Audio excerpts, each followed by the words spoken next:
The arrogant spark. They came without warning. The Ivkar Dominion, scaled giants draped in iron banners, descended upon the colony of ardent reach like predators swooping down on prey. Their fleets tore apart orbital defenses with contemptuous precision. Civilian transports screamed across comm channels as pulse lances ripped through their hulls. Whole families were atomized before their distress beacons could even align. And when the colony's envoy dared to parley, to beg for mercy, the Ivkar laughed. In full galactic broadcast, they executed him with a ceremonial blade, declaring, "Humanity's peace is weakness, their patience is cowardice, their kind will kneel or vanish." The message spread across the stars, replayed again and again in alien halls. It was not merely conquest, it was theater. The galaxy watched, and many nodded in agreement. Surely humanity, new to the interstellar stage, still clinging to their fragile ideals, would fold. The mocking feast. In the Ivkar's grand citadel, a victory feast began. Wine brewed from crushed moons filled chalices the size of helmets. The alien chiefs boasted of the slaughter as if it were a hunt. One lord sneered, "The humans call themselves civilized. They will send words, not weapons. They will bury their dead and weep. That is all." Another jeered, "Their fleets are scattered. Their worlds are soft. Their young know nothing of war. Earth will bow as all do before us." Laughter roared across the chamber, vibrating the stone-carved walls. Outside, beneath the Dominion's banners, their soldiers mocked the captured humans, small groups of civilians who had survived the initial strike. They called them weak, fragile, children of dirt. But it was one child in particular, a boy no older than 15, who drew their attention. He did not cry. He did not beg. He watched. And when the alien chief's daughter wandered too close to the wrong corridor, when traitors in her own guard sought to use her as leverage, it was that boy who acted. With nothing but a shard of broken glass, he slit the rope that bound her, shoved her into the shadows, and faced down the would-be kidnappers. He was beaten for it, bloodied, left half-conscious on the floor. But the alien girl lived, and whispers began. Even among the Ivkar, honor was a currency. A human boy had protected one of their own. The rumbling silence. For a few fleeting cycles, the Ivkar mocked this story as well. "Even their children are fools," one commander laughed. "The boy thought he could save her. What does it matter? His people are broken." But in the void beyond, something stirred.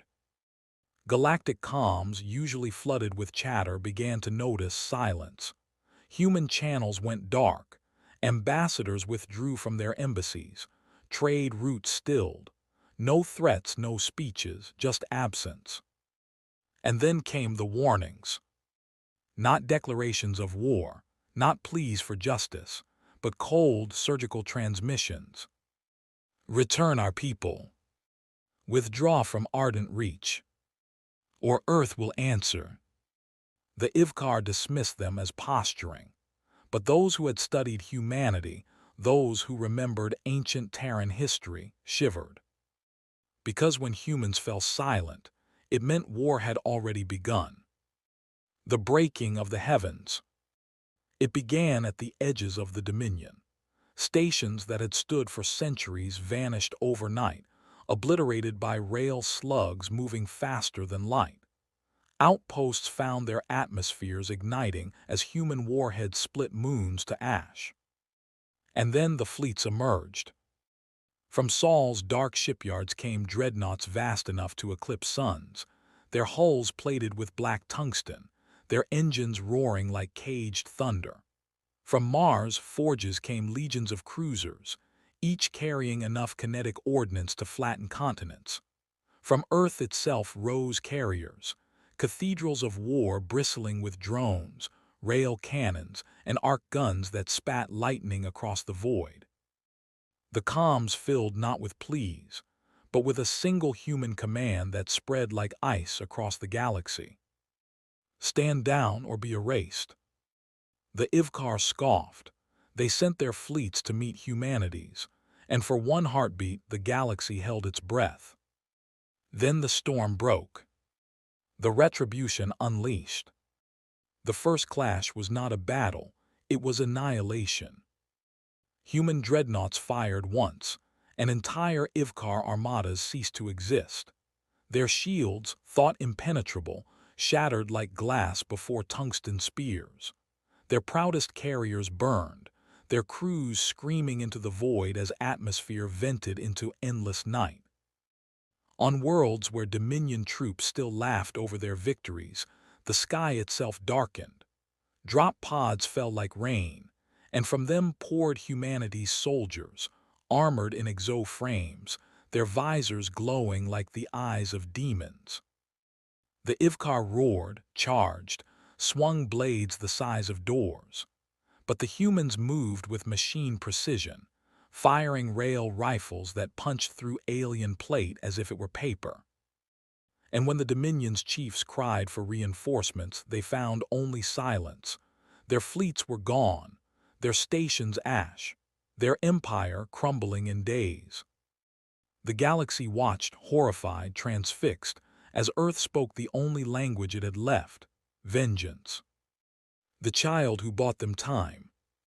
In the chaos of retribution, the human boy who had saved the alien chief's daughter was freed. He stood bloodied but unbroken as human marines stormed the compound.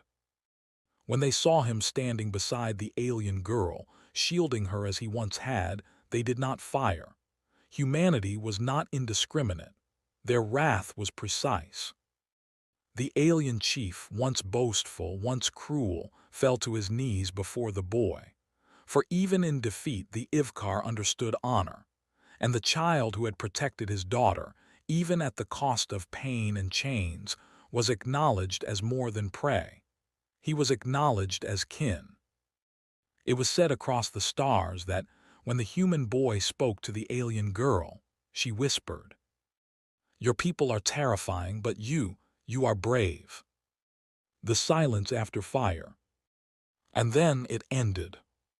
What began as arrogance, what sparked with mockery, had burned into silence.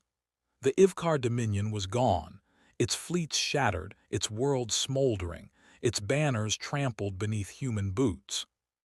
The galaxy whispered in awe and terror. The lesson was carved into the void itself. Never provoke Earth again. They had learned what few dared believe. Humanity's patience was vast, but their vengeance, cold, merciless, infinite. And at the center of it all, history recorded not only fleets, not only annihilation, but a boy. A boy who saved the alien chief's daughter, who embodied humanity's paradox, mercy in the shadow of wrath, compassion even as the storm of retribution consumed the stars.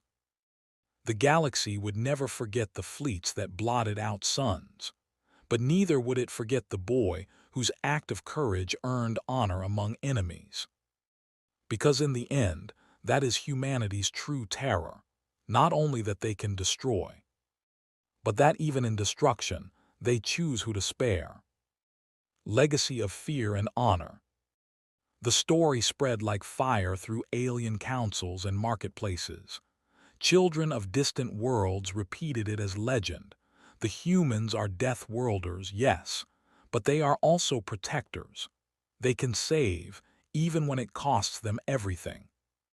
And so two truths were etched into galactic memory: that to strike Earth was to summon annihilation, and that to be spared by Earth was to witness an honor greater than life itself.